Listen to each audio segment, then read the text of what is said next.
Om Shanti 9 February 2025 अव्यक्त महावाक्य पुनरावृत्ति 18 जानुआरी 2004 मुरलीर सारांश।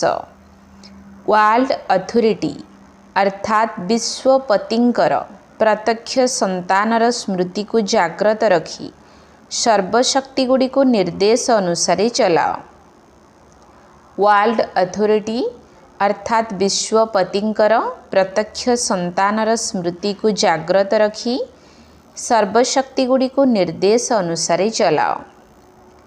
आज सबु पिला स्नेहर लहड़ी भितरे बुड़ी रहिछंती।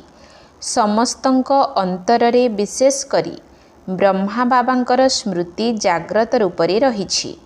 अमृत बेला ठारू आरंभ करी एबे पर्यंत साकार पालना पाइथिबा रत्न माने एवं अलौकिक अर्थात अव्यक्त पालना पाउथिबा रत्न मानकर अंतरर स्मृतिर माळ गुड़िक बाप दादांक निकटरे पहुँची जाइछि।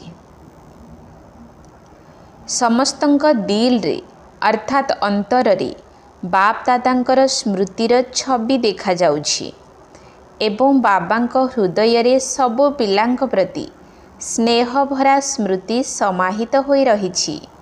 समस्तंकर दिल रे गोटे ही स्नेह भरा गीत बाजिबारे लागिछि, मेरा बाबा, एवं बाबांक दिल रे बाजुछि, मेरे मीठे मीठे बच्चे। तेबे एही अनवरत भावरे आपे आपे बाजुथिबा गीत केते प्रिय अटे। बाप दादा चारिआडर पिलामानंकु सेमानंकर स्नेह भरा स्मृतिर प्रतिदान रे पद्म गुणा स्नेह भरा आशीर्वाद देउछंती। बाप दादा देखुछंती जे एबे पर्यंत मध्य देश भितरे एवं विदेश रे पिलामाने स्नेहर सागर रे लवलीन अछंती। एही स्मृति दिवस विशेष करी सबु पिलांकु समर्थ करिवार दिवस। आजिर दिन रे ब्रह्मा बाबांक द्वारा पिलामानंकर राज्याभिषेकर दिवस। एही दिन ब्रह्मा बाबा निमित्त पिलामानंकु विश्व सेवार दायित्वर मुकुट पिंधाइथिले। एही दिन ठारू निजे अजणा अर्थात गुप्त होइगले एवं पिलामानंकु साकार रूपरे निमित्त करिवार स्मृति रूपी तिलक देइथिले। निज समान अव्यक्त फरिश्ता स्वरूप हेबार बा आलोकर प्रकाशमय मुकुट पिंधाइथिले। निजे करावनहार अर्थात निर्देशकर्ता होई पिलामानंकु करनहार अर्थात कर्मकर्ता करिथिले। सेथिपाई एही दिवसकु स्मृति दिवस तथा समर्थी दिवस कुहा जाउछि। केवल स्मृति नुही, स्मृति सहित सर्वसमर्थी मध्य पिलामानंकु वरदान रूपरे प्राप्त अटे। तेणु बाप दादा सबु पिलांकु सर्वस्मृति गुड़िकर स्वरूप रूपरे देखुछंती। शक्तिवान नुही, सर्वशक्तिवान। तेणु एही सर्वशक्ति गुड़िक बाबांक द्वारा प्रत्येक संतान को वरदान रूपरे मिलिछि। दिव्य जन्म नेबा मात्र के बाप दादा वरदान देइथांती, सर्वशक्तिवान भव। एहा प्रत्येक जन्म दिवसर वरदान अटे। तेणु एही शक्ति गुड़िक प्राप्त होइथिबा वरदान रूपरे कार्य लगाओ। तेबे एही शक्ति गुड़िक तो प्रत्येकंकर संतानकु वरदान रूपरे मिलिछि, किंतु एगुड़िको कार्य लगाइबारे पिलामाने क्रमान्वୟରେ आसी जाउछंती। तेणु एही सर्वशक्तिर वरदानकु आवश्यक समय रे आदेश देई परिबो। जदि वरदातांकर वरदानर स्मृति स्वरूप होई समय अनुसारे कौनसी भी शक्ति को आदेश देव, तेबे प्रत्येक शक्ति निश्चित भावरे उपस्थित हेबो। जदि वरदान को प्राप्त करिवार एवं मालिक पणियार स्मृति स्वरूप होई तुमे आदेश देव एवं कौनसी शक्ति समय अनुसारे कार्य न आसीबो, एभली होई परिबो नाही। किंतु तुमे माने सही समय रे मालिक पणियार एवं मास्टर सर्वशक्तिवान सीट उपरे सेट होइथिबा दरकार, अर्थात आसन उपरे बसिथिबा दरकार। କାରଣ ଆସନ ଉପରେ ବସି ନଥିବା ଅଧିକାରୀର ଆଦେଶକୁ କେହି ମାନନ୍ତି ନାହିଁ। ଯେବେ କି ତୁମେମାନେ କହୁଛ ବାବା, ଆମେ ଯେତେବେଳେ ଆପଣଙ୍କୁ ମନେ ପକାଉଛୁ ଆପଣ ଉପସ୍ଥିତ ହୋଇଯାଉଛନ୍ତି, ଅର୍ଥାତ୍ ହଜୁର ହାଜିର ହୋଇଯାଉଛନ୍ତି। ତେଣୁ ହଜୁର ଯଦି ହାଜର ହୋଇଯାଉଛନ୍ତି ତେବେ ଶକ୍ତିଗୁଡ଼ିକ କାହିଁକି ହାଜିର ନ ହେବେ? କେବଳ ବିଧିପୂର୍ବକ ଏବଂ ମାଲିକପଣିଆର ଅଧିକାର ପୂର୍ବକ ଆଦେଶ ଦିଅ। ଏହି ସର୍ବଶକ୍ତିଗୁଡ଼ିକ ସଙ୍ଗମ ଯୁଗରେ ପରମାତ୍ମାଙ୍କର ବିଶେଷ ସମ୍ପତ୍ତି ଅଟେ। ସମ୍ପତ୍ତି ମଧ୍ୟ କାହା ପାଇଁ ଥାଏ? ପିଲାମାନଙ୍କ ପାଇଁ ହିଁ ସମ୍ପତ୍ତି ରହିଥାଏ। ତେଣୁ ଅଧିକାରର ସହିତ ସ୍ମୃତି ସ୍ୱରୂପର ଆସନ ଉପରେ ବସି ଆଦେଶ ଦିଅ। ମେହନତ କାହିଁକି କରୁଛ? କେବଳ ଆଦେଶ ଦିଅ। ୱାର୍ଲଡ ଅଥରିଟି ଅର୍ଥାତ୍ ବିଶ୍ୱପତି ଶିବ ବାବାଙ୍କର ପ୍ରତ୍ୟକ୍ଷ ସନ୍ତାନ ଅଟ। ଏହି ସ୍ମୃତିର ନିଶା ସର୍ବଦା ଜାଗ୍ରତ ରୂପରେ ରହିବା ଦରକାର। ଏବେ ନିଜେ ନିଜକୁ ଚେକ୍ କର। ମୁଁ ବିଶ୍ୱପତି ସର୍ବଶକ୍ତିବାନ ପିତାଙ୍କର ଅଧିକାରୀ ଆତ୍ମା। ଏହି ସ୍ମୃତି ସ୍ୱତଃ ଭାବରେ ରହୁଛି ତ? ସର୍ବଦା ରହୁଛି ନା କେବେ କେବେ ରହୁଛି? ଆଜିକାଲି ତ ଅଧିକାର ନେବା ପାଇଁ ହିଁ ଲଢ଼େଇ ଝଗଡ଼ା ଲାଗିଯାଉଛି। କିନ୍ତୁ ତୁମମାନଙ୍କୁ ପରମାତ୍ମା ଅଧିକାର, ପରମାତ୍ମା ଅଥରିଟି ଜନ୍ମଠାରୁ ହିଁ ମିଳିଯାଇଛି। ତେଣୁ ନିଜର ଅଧିକାରର ସମର୍ଥିରେ ରୁହ। ନିଜେ ମଧ୍ୟ ସମର୍ଥ ସ୍ଥିତିରେ ରୁହ ଏବଂ ସର୍ବ ଆତ୍ମାମାନଙ୍କୁ ମଧ୍ୟ ସମର୍ଥି ପ୍ରାପ୍ତ କରାଅ। କାରଣ ବର୍ତ୍ତମାନ ସମୟରେ ସର୍ବ ଆତ୍ମାମାନେ ସମର୍ଥିର ଅର୍ଥାତ୍ ସର୍ବଶକ୍ତିର ଭିକାରୀ ଅଟନ୍ତି। ତେଣୁ ତୁମମାନଙ୍କର ଜଡ଼ ମୂର୍ତ୍ତି ନିକଟରେ ମାଗିବାରେ ଲାଗିଛନ୍ତି। ତେଣୁ ବାବା କହୁଛନ୍ତି, ହେ ସମର୍ଥ ଆତ୍ମାମାନେ, ସର୍ବ ଆତ୍ମାଙ୍କୁ ଶକ୍ତି ଦିଅ, ସମର୍ଥି ଦିଅ। ଏଥିପାଇଁ କେବଳ ଗୋଟିଏ କଥା ପ୍ରତି ସମସ୍ତଙ୍କୁ ଧ୍ୟାନ ଦେବାକୁ ହେବ, ଯାହାର ସଂକେତ ବାପଦାଦା ପୂର୍ବରୁ ମଧ୍ୟ ଦେଇଛନ୍ତି। ବାପଦାଦା ଦେଖୁଛନ୍ତି ଯେ ଅଧିକାଂଶ ପିଲାମାନଙ୍କର ସମୟ ଏବଂ ସଂକଳ୍ପ ବ୍ୟର୍ଥରେ ବିତିଯାଉଛି। ଯେପରି ବିଜୁଳିର କନେକ୍ସନ୍ ଯଦି ଟିକିଏ ବି ଲୁଜ୍ ରହିଥିବ ବା କେଉଁଠି ଟିକିଏ ଲିକେଜ୍ ଥିବ ତେବେ ଲାଇଟ୍ ଠିକ୍ ଭାବରେ ଜଳିବ ନାହିଁ। ସେହିପରି ଏହି ବ୍ୟର୍ଥର ଲିକେଜ୍ ମଧ୍ୟ ସମର୍ଥ ସ୍ଥିତିକୁ ସଦାକାଳର ସ୍ମୃତି ସ୍ୱରୂପ ହେବା ପାଇଁ ଦେଉନାହିଁ। ସେଥିପାଇଁ ୱେଷ୍ଟ ଅର୍ଥାତ୍ ବ୍ୟର୍ଥକୁ ବେଷ୍ଟ ଅର୍ଥାତ୍ ସମର୍ଥରେ ପରିବର୍ତ୍ତନ କର। ସଞ୍ଚୟ କରିବାର ଯୋଜନା କର। ଏହାର ଶତକଡ଼ା ବାହାର କର। ସାରା ଦିନ ଭିତରେ ୱେଷ୍ଟ କେତେ ହେଲା ଏବଂ ବେଷ୍ଟ କେତେ ହେଲା। ଯଦି ଧରିନିଅ 40% ବା 20% ସମୟ ଏବଂ ସଂକଳ୍ପ ବ୍ୟର୍ଥରେ ଚାଲିଯାଉଛି, ତେବେ ତାକୁ ସଞ୍ଚୟ କର। ଏମିତି ଭାବ ନାହିଁ ଯେ ଅଳ୍ପ କିଛି ତ ବ୍ୟର୍ଥରେ ଯାଇଛି, ବାକି ସାରା ଦିନ ତ ଠିକ୍ ଅଛି। କିନ୍ତୁ ଏହିଭଳି ନଷ୍ଟ କରିବାର ଅଭ୍ୟାସ ବହୁତ ସମୟର ଅଭ୍ୟାସରେ ପରିଣତ ହୋଇଯିବା ଦ୍ୱାରା ଶେଷ ସମୟରେ ତୁମକୁ ଧୋକା ଦେଇଦେବ ଏବଂ ପଦ ପାଇବାରେ କ୍ରମାନ୍ୱୟରେ ଆସିଯିବ, ଅର୍ଥାତ୍ ନମ୍ବର 1 ହେବା ପାଇଁ ଦେବ ନାହିଁ। ଯେପରି ବ୍ରହ୍ମା ବାବା ଆଦି ସମୟରେ ନିଜକୁ ଚେକ୍ କରୁଥିବା କାରଣରୁ ପ୍ରତିଦିନ ରାତିରେ ଦରବାର ଲଗାଉଥିଲେ। କାହାର ଦରବାର? ପିଲାମାନଙ୍କର ନୁହେଁ, କିନ୍ତୁ ନିଜର କର୍ମେନ୍ଦ୍ରିୟମାନଙ୍କର ହିଁ ଦରବାର ଲଗାଉଥିଲେ। ଆଦେଶ ଦେଉଥିଲେ, ହେ ମନରୂପୀ ମୁଖ୍ୟମନ୍ତ୍ରୀ, ତୁମର ଏହି ଚାଲିଚଳନ ଆଦୌ ଠିକ୍ ନୁହେଁ। ତେଣୁ ତୁମେ ମୋର ନିର୍ଦ୍ଦେଶ ମୁତାବକ ଚାଲ। ହେ ସଂସ୍କାର, ତୁମେ ମଧ୍ୟ ନିର୍ଦ୍ଦେଶ ଅନୁସାରେ ଚାଲ। ହଲଚଲ କାହିଁକି ହେଉଛ? କାରଣ ଶୁଣାଅ ଏବଂ ନିବାରଣ କର। ଏହିଭଳି ପ୍ରତିଦିନ ବିଧିବଦ୍ଧ ଭାବରେ ଦରବାର ଲଗାଉଥିଲେ। ସେହିଭଳି ତୁମେମାନେ ମଧ୍ୟ ପ୍ରତିଦିନ ନିଜର ସ୍ୱରାଜ୍ୟର ଦରବାର ଲଗାଅ। କେତେକ ପିଲା ବାପଦାଦାଙ୍କ ସହିତ ମିଠା ମିଠା ବାର୍ତ୍ତାଳାପ ମଧ୍ୟ କରୁଛନ୍ତି। ବ୍ୟକ୍ତିଗତ ଭାବରେ ମଧ୍ୟ ବାର୍ତ୍ତାଳାପ କରୁଛନ୍ତି। କହିବୁ ତାହା କ'ଣ? କହୁଛନ୍ତି ଆମକୁ ଆମର ଭବିଷ୍ୟତର ଚିତ୍ର ଦେଖାଅ, ଆମେ କ'ଣ ହେବୁ। ଯେପରି ଆଦିରତ୍ନମାନଙ୍କୁ ମନେଥିବ ଯେ ଜଗଦମ୍ବା ମାଙ୍କୁ ମଧ୍ୟ ସମସ୍ତେ ନିଜର ଚିତ୍ର ମାଗୁଥିଲେ, ମମା ଆପଣ ଆମକୁ ଆମର ଚିତ୍ର ଦେଖାଅ, ଆମେ କିପରି ଅଛୁ। ସେହିପରି ବାପଦାଦାଙ୍କ ସହିତ ମଧ୍ୟ କଥାବାର୍ତ୍ତା ଆଳରେ निजर चित्र मागुछंती।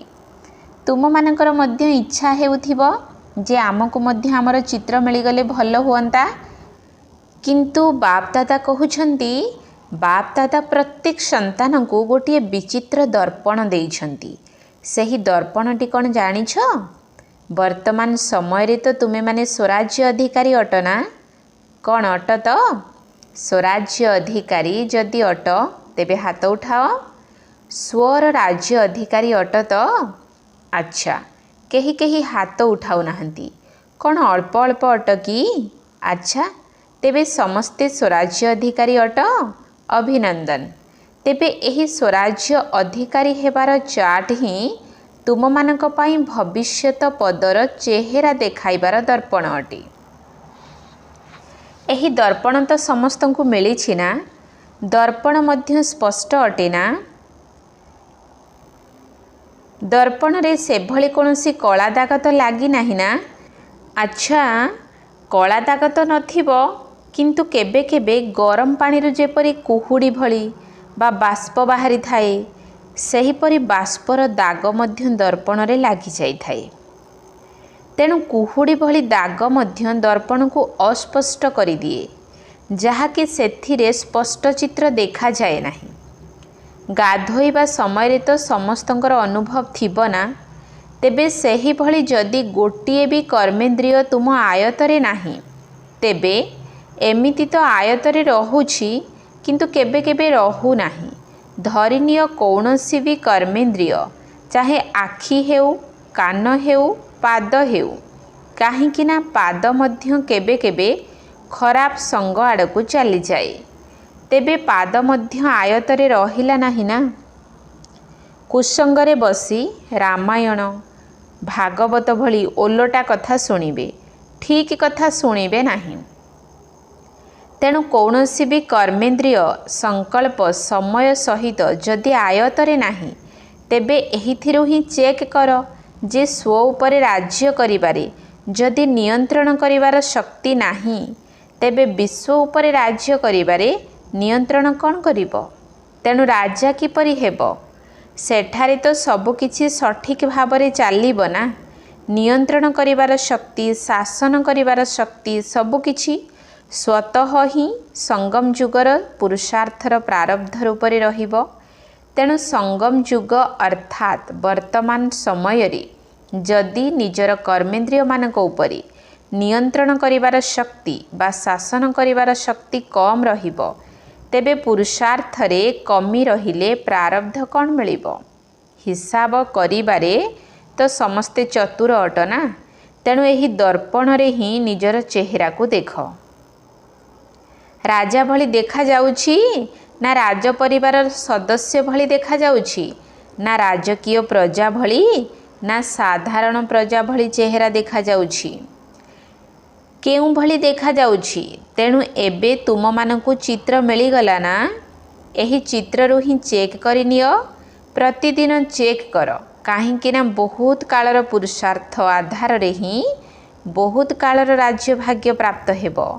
जदि तुमे माने भाबुथिबो जे अंतिम समय रे बेहद्र वैराग्य तो निश्चित आसीबो, किंतु अंतिम समय रे जदि भी वैराग्य आसीबो, तेबे ताहा अल्प समय रहेला ना?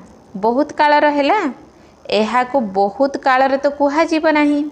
तेणु 21 जन्म पर्यंत संपूर्ण राज्य अधिकारी हेबा दरकार। जदिओ सिंहासन उपरे न बस, किंतु राज्य अधिकारी तो हेबा दरकार। एहाकु मध्य बहुत समय पर्यंत प्राप्त करिबा पाई हेले बहुत कालर पुरुषार्थ र प्रारब्ध आवश्यक। सेथिपाई केबे भी बेपरुआ हुओ नाही। एबे तो विनाशर कौनसी तिथि तारीख निर्धार्य होई नाही। केही जानी नाहंती 8 वर्ष अछि कि 10 वर्ष अछि, एहा तो काहाकु भी जणा नाही। तेणु आगामी समय रे होई जीवु एभली भाव नाही। विश्वर अंतिम समय विषय भाविबा पूर्वरु निजर जन्मर अंतिम समय विषय चिंता कर। कौन तुमर कौनसी तारीख निर्धार्य अछि कि? काहाकु जणा अछि कि अमुक तारीख रे मोर मृत्यु हेबार अछि? केही जानिछि कि? नुहे ना। विश्वर अंत तो निश्चित हेबो। एवं यथा समय रे ही हेब। किंतु विश्वर अंत समय पूर्वरु निजर अंत समय विषय चिंता कर एवं जगदम्बांकर स्लोगान को मने पकाओ। ताहा कौन थिला? प्रति मुहूर्त को अंतिम मुहूर्त बोली भाव। जहा भी हेब अचानक ही हेब। एहार तिथि तारीख पूर्वरु सुना जीव नाही। ना विश्वर ना तुमर अंतिम घड़ीर सबु खेल अचानक ही हेब। सेथिपाई दरबार लगाओ। हे राजा मानी, स्वराज्य अधिकारी राजा मानी, निजर दरबार लगाओ। कर्मेन्द्रिय गुड़ी को निजर आदेश अनुसार चलाओ। काहींकि ना भविष्यतर गायन मध्य रहिछि। सेठारे सबुकिछि विधि मुताबक एवं श्रृंखलित भावरे चलिबो। सबुकिछि आपे आपे हेबो। लव अर्थात स्नेह एवं ल अर्थात नियम बा मर्यादार संतुलन रहिबो एवं ताहा मध्य स्वाभाविक भावरे चलिबो। राजा कौनसी नियम जारी करिवे नाही जे एहा ही नियम अटे। आजिकाली जेपरि नियम जारी करा जाउछि सेपरि नुही। आजिकाली तो पुलिस वाला मध्य काहाकू दंड देई देउछि, किंतु सेठारे स्वाभाविक भावरे आईन सहित स्नेह प्यारर संतुलन रहिबो। तेणु एबे अलमाइटी अथॉरिटी अर्थात सर्वशक्तिमान र सीट उपरे सेट रुह। ताहा हेले एही कर्मेन्द्रिय माने सर्वशक्ति सर्वगुण सहित समस्ते तुम निकटरे जी हजूर जी हाजिर करिवे। केबे धोखा देबे नाही, सर्वदा जी हाजिर कहिबे। तेणु एबे कौन करिब?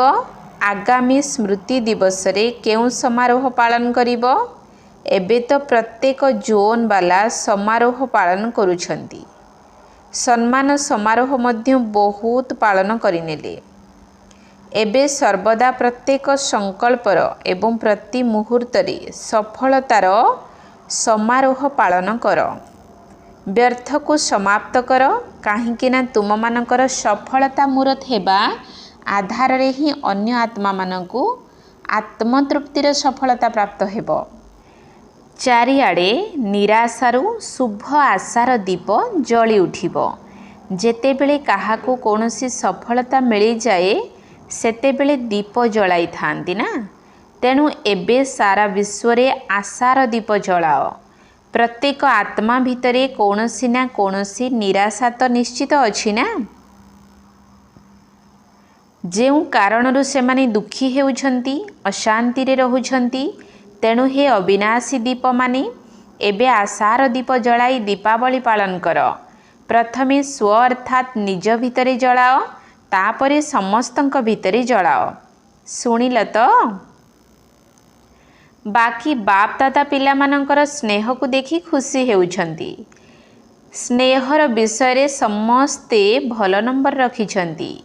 तुमे माने एते मेहनत करी एठारे काहींकी पहुँचीछ? तुमको एठाकू किए आनिछि? ट्रेन आनिछि ना प्लेन आनिछि ना स्नेह आनिछि? स्नेहर विमान रे बसी एठारे पहुँची जाइछ। तेणु स्नेहरे तो समस्ते पास हो जाइछ ना। एबे तो सर्वशक्तिमान रो उपाधि रे समस्ते मास्टर अट, किंतु एथिरे मध्य पास हेबाकू पड़िबो। ताहा हेले प्रकृति माया एवं संस्कार समस्ते किछि तुमर दासी होई जिबे। सबु समय रे अपेक्षा करी रहिबे, हे मालिक आमको केउ निर्देश देउछ दियो। ब्रह्मा बाबा मध्य मालिक होई भितरे भितरे एभली सूक्ष्म पुरुषार्थ करिथिबे जहा कि केही जानी पारिले नाही। से केबे संपन्न होई गले एवं आत्मा पक्षी हजिगला, पंजुरी खोलीगला, साकार दुनियार हिसाब किताब समाप्त होईगला एवं साकार शरीर रूपी पंजुरी खोलीगला एवं आत्मा पक्षी उड़ीगला। एबे ब्रह्मा बाबा मध्य बहुत स्नेह प्यार रे पिला मानकु शीघ्र शीघ्र आस, एबे आस एही भली आवाहन करुछंती। तेणु डेणा तो मिली जाइछि ना। बास समस्ते गोटे सेकेंड भितरे निज मन भितरे एही ड्रिल कर एबे एबे ही कर प्रथमे सबु संकल्प को समाप्त कर एही भली ड्रिल कर ओहो बाबा मीठा बाबा प्यारा बाबा आमे आपणक भली अव्यक्त रूपधारी निश्चित हेबु एवं एबे एबे ही हेबु। बाप दादा ड्रिल कराइले। अच्छा चारिआडर स्नेही तथा समर्थ पिला मानंकु चारिआडर स्वराज्य अधिकारी तथा विश्वराज्य अधिकारी पिला मानंकु चारिआडर मास्टर अलमाइटी अथॉरिटीर आसन उपरे स्थित रहुथिबा तीव्र पुरुषार्थी पिला मानंकु सर्वदा मालिक होई प्रकृति को निजर संस्कार को सर्वशक्ति को एवं सर्वगुण गुड़ी को आदेश देउथिबा विश्व राज्य अधिकारी पिला मानंकु बाबांक समान संपूर्णता को संपन्नता को समीप को आणुथिबा देश विदेशर सबु स्थानर कोण अनुकोणरू आसीथिबा पिला मानंकु समर्थ दिवस उपलक्षे बाप दादांक स्नेह संपन्न शुभेच्छा एवं नमस्ते। आत्मिक संतान मानकर आत्मिक बाप दादांकु नमस्ते नमस्ते नमस्ते सुप्रभात। एबे एबे बाप दादांकु विशेष करी किए मने पड़ुथिबो प्रिय कन्या जनक मने पड़ुछि। सी विशेष भावरे खबर पठाइथिले जे मु सभारे निश्चित हाजर हेबी तेणु चाहे लंडन हेउ बा अमेरिका हेउ ऑस्ट्रेलिया हेउ आफ्रिका हेउ एशिया हेउ बा भारत हेउ सबु देशर पिला मानकु जन जनकर नाम एवं विशेषता सहित शुभेच्छा। तुम मानकु तो सम्मुखरे याद प्यार मिली जाउछि ना। अच्छा आज मधुबन निवासी को मध्य बाप दादा मने पकाउछंती। एमाने आग धाड़ी रे बसुछंती ना तेणु मधुबन वाला समस्ते हाथ उठाओ। मधुबन निवासी समस्ते बाप दादांकर भुजा अट।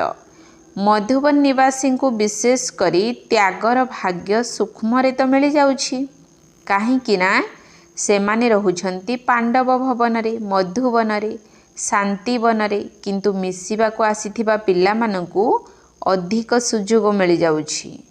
मधुबन साक्षी होई देखुछि किंतु बाप दादांकर दिल रे सर्वदा मधुबन निवासी स्मृति रे रहिछंती। एबे मधुबन रु वेस्ट अर्थात व्यर्थर चिन्ह वर्ण समाप्त हेबा दरकार। तेणु सेबारे स्थिति रे सबुथिरे महान हुओ। ठीक अछि ना। मधुबन वालांकु बाप दादा भूलु नाहंती किंतु सेमानंकु त्याग करिवार सुजोग दउछंती। अच्छा वरदान मस्तक द्वारा संतुष्टतार चमकर झलक देखाउथिबा साक्षात्कार मूरत भव। मस्तक द्वारा संतुष्टतार चमकर झलक देखाउथिबा साक्षात्कार मूरत भव। जेउ माने सर्वदा संतुष्ट रही थांती सेमानंकर मस्तकरे संतुष्टतार झलक सदा सर्वदा चमकु थाए। सेमानंकु कौनसी भी उदास अर्थात दुखी आत्मा जदि देखि निए तेबे से मध्य खुशी होई जाए तार उदासी समाप्त होई जाए। जेउ मानक पाखरे संतुष्टता रूपी खुशीर संपत्ति रहिछि सेमानक प्रति स्वतः ही समस्ते आकर्षित होई थांती। सेमानकर खुशीर चेहरा चैतन्य बोर्डर काम करि थाए जहाँकि अनेक आत्मा को सही भली तैयारी करिला वाला रो परिचय देई थाए। तेणु एही भली निजे संतुष्ट रहिबा एवं समस्तंकु संतुष्ट करिवा वाला संतुष्ट मणि हुओ जहाँ द्वारा अनेक आत्मा को साक्षात्कार होई जिवो। स्लोगान चोट मारिबा वालांकर काम हैला चोट मारिबा किंतु तुमर काम हैला निजको सुरक्षित रखिबा। चोट मारिला वालांकर काम हैला चोट मारिबा किंतु तुमर काम हैला निजको सुरक्षित रखिबा। ओम शांति।